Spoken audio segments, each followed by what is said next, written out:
Mahalaga sa mga kababayan nating Tsino ang swerte. Kaya maski sa mga putahe, ito ang bumibidang sangkap. Alamin po ang mga pagkain nagbibigay ng good luck.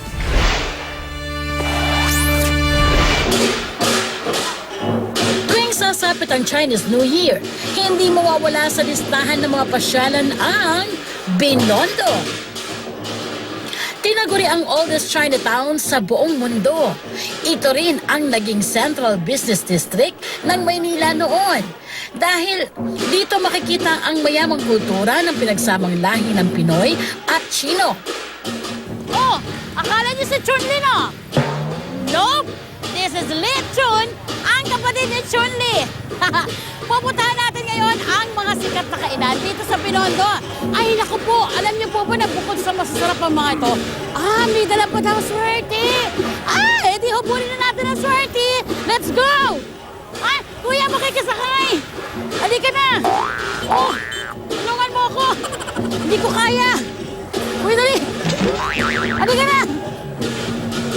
Doon po, doon, dito. Yeah! Dali! Habulin ang swerte! Let's go! Isa sa pinakasikat na kainan sa Binondo, ang Dongbei. Dito matitikman ang freshly made pork kutchay dumplings. Ang dumplings naku hindi lang masarap, maswerte pa!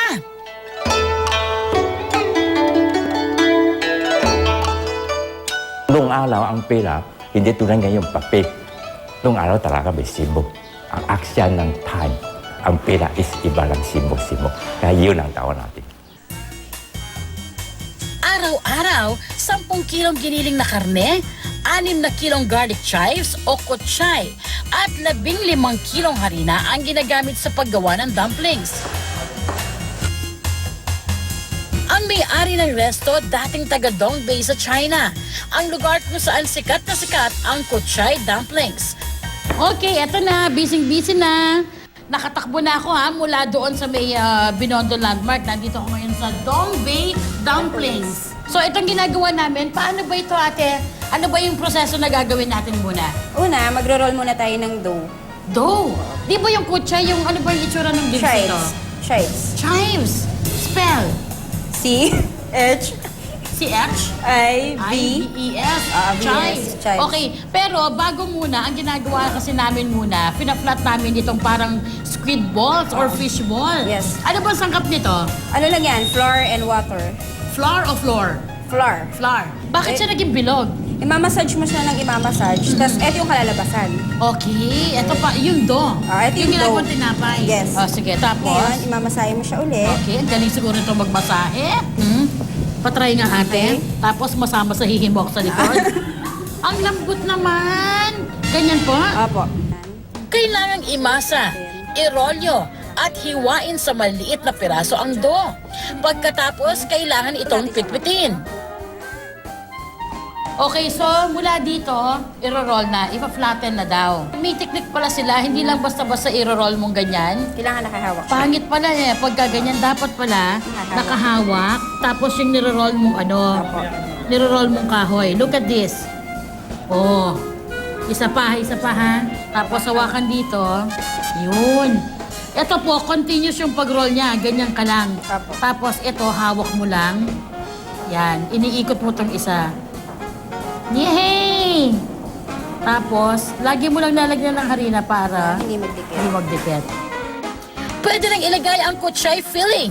At dapat with, fillings Two. Azir. O, azir. Ganito, ma'am. Yan. Ipa-flatten nyo lang, ma'am. Okay. Then, i-squeeze na natin. Sige, so ganito dapat kadami. Kasi Mami. pag sumobrang dami, Mag-aano siya, ma'am. Mag-aapaw siya. okay. Yes. Kailangan mo lang dito mabilis ka, no? Ate? Apo. Parang empanadang napakaliit. This is kutchay with pork dumplings. Yay! Pwede lang kainin. Hindi, ma'am. Luluto pa natin. Di ba parang mini empanada?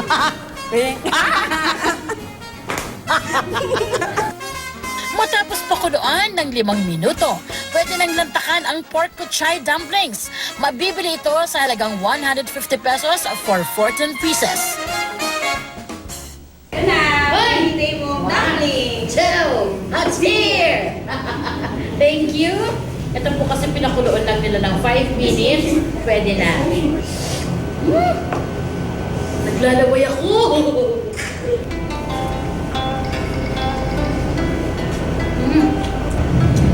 Sarap! Yung lasa niya parang nakaka-healthy dahil ito po kasi pinakuluan. Hindi siya steam. At hindi rin siya fried. So yung loob niya, meaty din kasi may halong ang pork at saka ang sarap ng lasa ng kitchay, ng kuchay. Ang sarap! My gosh! At hindi ito maalat. Pati yung templado ng suka, hindi rin maalat.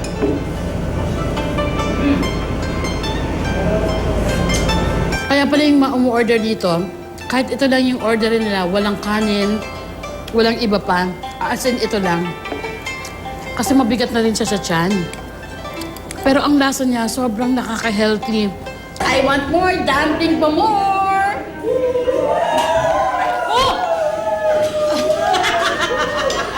O, diba? Sino pa naman ang hindi sasaya sa 2017 Happy New Year!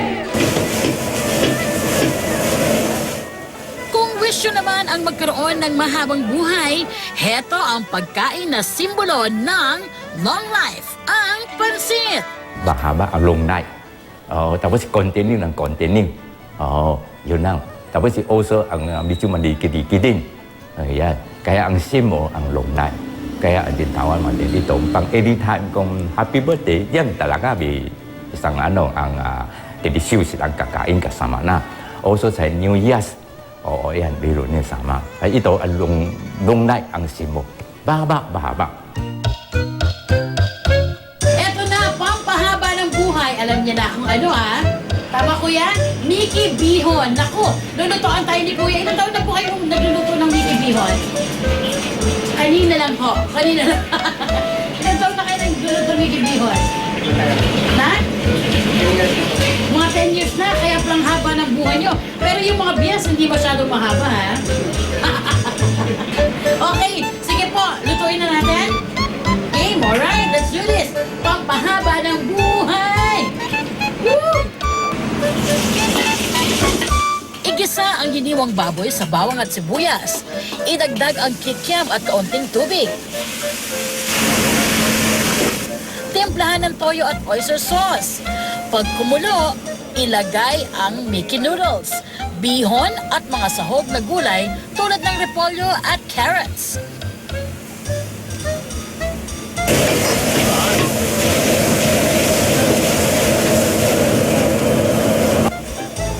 Ilang minuto lang at ready na ang pansit na may enjoy sa halagang 240 pesos.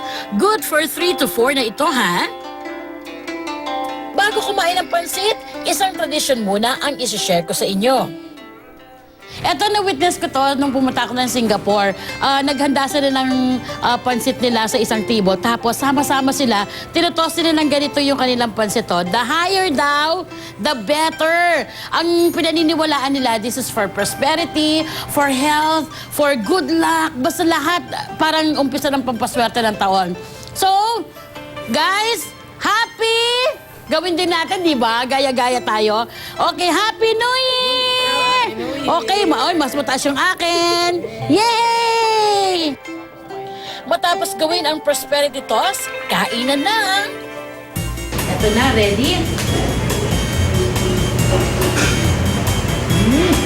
Yung ginawa ni Kuya, parang may ingredients sa pang Chinese. Akala mo ginisa-gisa lang yan, di ba? Pero pag kinain mo na, parang meron siyang Chinese pampalasa. Yung lasa niya manamis-namis.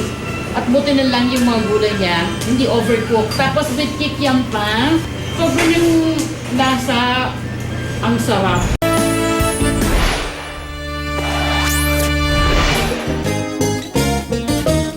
Kung wala kayong oras pumunta sa Binondo, worry no more. Dahil pwede rin kayong magluto ng lucky dishes sa sarili niyong tahanan.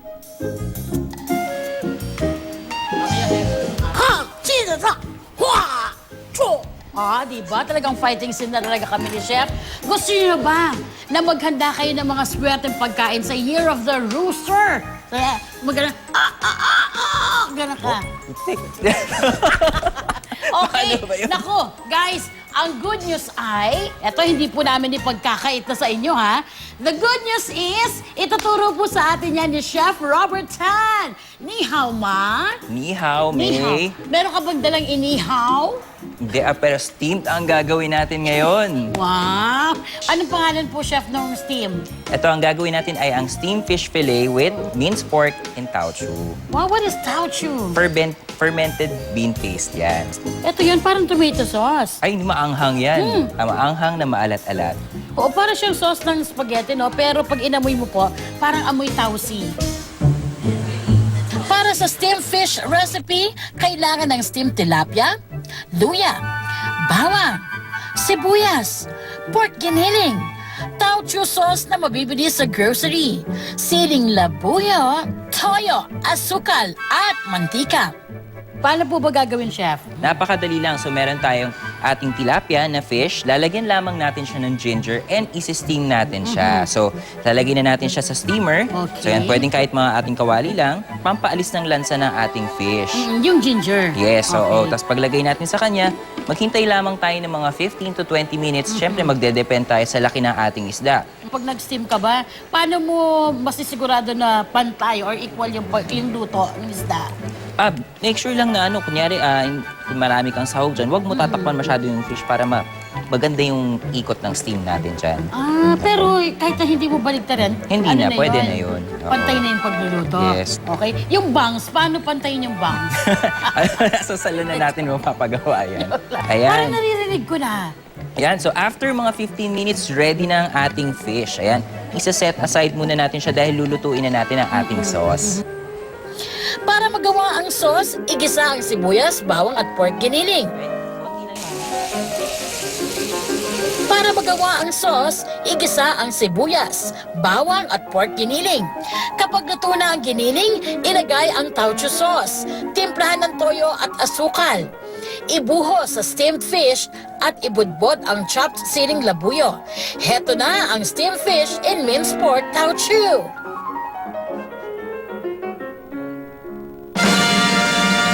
May hatid na swerte daw ang pagkain ng isda. Pero ang major rule, dapat itong lutuin ng buo para hindi raw maputol ang swerte.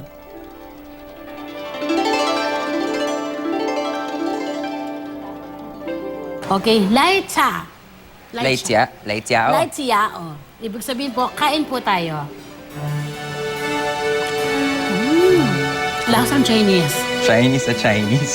Grabe, mapapatila ako sa anghang. Yan, dahil maanghang ang ating fermented bean paste. Guys, talagang pang year of the roaster. Pero masarap siya, ha? Tama po yung na-imagine ko na yung lasa niya parang parang giniling. Pero, pag tinikman niyo to, kakaiba yung lasa niya kasi pinagsamang steam na isda. Tsaka yung ginawa niyong sauce, ang sarap! Para sabihin po masarap. Hotya, Otya, hindi hopya. Isa pa po, ha? ingat lang sa tinik. It's okay. I love tinik.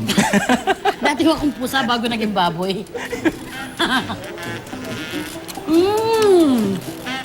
Sarap, pwede tayo mag-asawa. Pwede na tayong magtayo ng business. Chinese na Chinese. Kala ko family.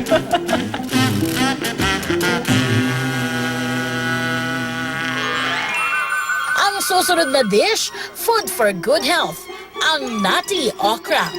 Kailangan ng chopped okra, dinurog na mani, flour at cornstarch mix, mantika, egg whites, at asin at paminta. Okay, eto naman ang lulutuin ni Chef. Tama po ba? This is good for health naman. Yes, ang gagawin natin ngayon ay ang nutty okra. So, very simple lang ang ating procedure. Okay na, ready na? Okay. Siyempre, ang first natin ingredient, hindi mawawala ang okra. So, ito yung star ng ating dish. Yan, Okay. nakachop na yan. Lagay tayo ng konting salt. Okay. Lagay tayo ng egg white. Ito yung magiging pandikit natin, yung pang-binding factor natin. Ito naman ang ating combination siya ng flour and cornstarch. Para pag prinito natin siya, mas maganda yung texture niya. Then after nyan, maglalagay rin tayo ng konting pepper. I love pepper. Siyempre, hindi mawawala ang ating peanut. Kaya pala din natin. Yes, oo, kasi Ano meron ba? tayong nuts. So Sarap. after nyan, napakadali lang. Hahalu-haluin lang natin ang ating ingredients bago natin siya piprituhin. Prituhin ang okra hanggang sa maging semi-brown. Hanguin at pwede na itong kainin. Tingnan natin na kung hotcha o bokya.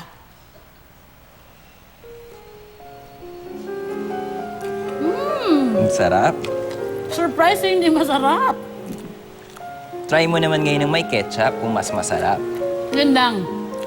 Every bite kailangan namnamin mo kasi madulas eh. Mabilis kasi niyang kumawala sa bibig kaya kailangan namnamin mo eh. Yung okra, crunchy. O, lagyan mo pa ng peanut. Ito naman ho, may ketchup. Mas hot siya. Bagay, di ba?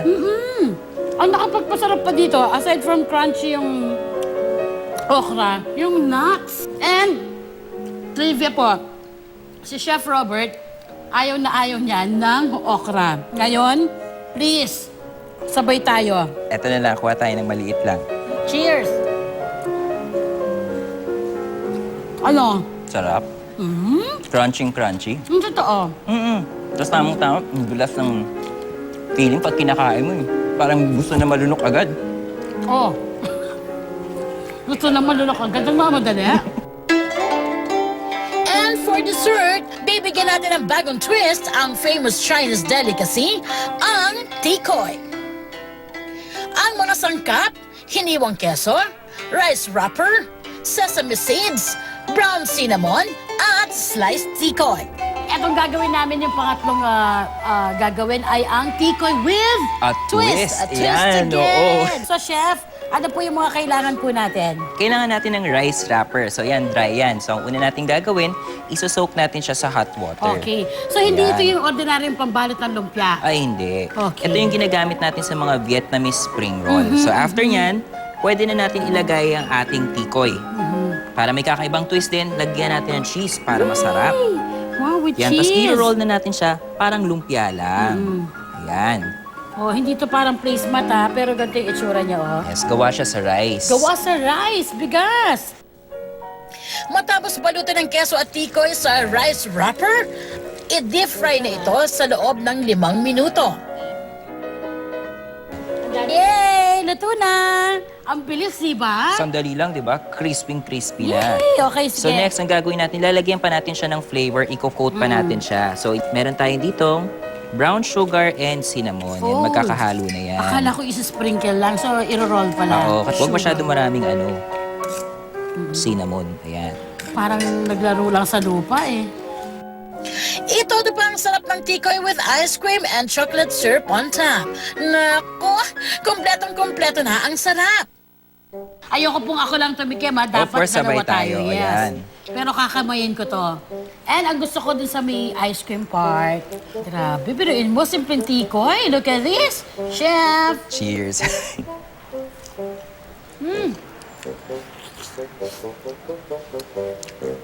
Sarap. Ang sarap! Guys, yung, of course, ang tikoy, di ba matamis? Tapos cheese pinaghalo, so matamis na May konting may alat. konting alat. Tapos yung lasa pa ng ice cream at saka chocolate. My God, ang sarap niya. Ang lambot-lambot pa. So tama si Chef, dapat kainin nyo. Once na hinango na siya sa kalan, kain na agad. Pero ang lasa niya, yung paborito ng mga Pinoy, pinaghalong matamis at saka maalat. Maalat. At crunchy pa yung sa labas. Yes, Chef! Happy Year of the Rooster! Cheers!